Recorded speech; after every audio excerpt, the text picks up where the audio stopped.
நான் இது வாழைப்பட்டி டு மோனூர் போகிற ரோடுங்கண்ணா. அந்த பில்டிங் இருக்குல்லண்ணா, இந்த பில்டிங்குக்கு ஒட்டி போகிற அந்த கரை அப்படியே நேர்.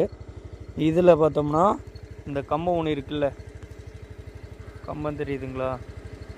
இந்த கம்பத்து நேராக பின்னாடி அந்த குச்சிக்கிழங்கு காடு வரைக்குமே.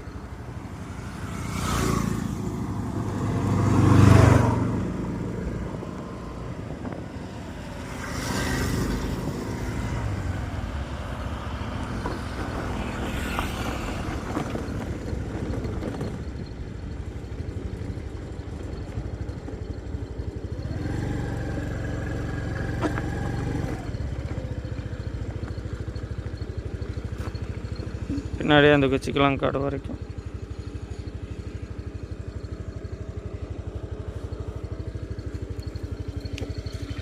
இங்கே பாருங்கள், இங்கே ஒரு கல் தெரியுதா? இந்த கல் இருந்து நேர் பார்த்தோம்னா இந்த மெயின் ரோடு வரைக்குமே.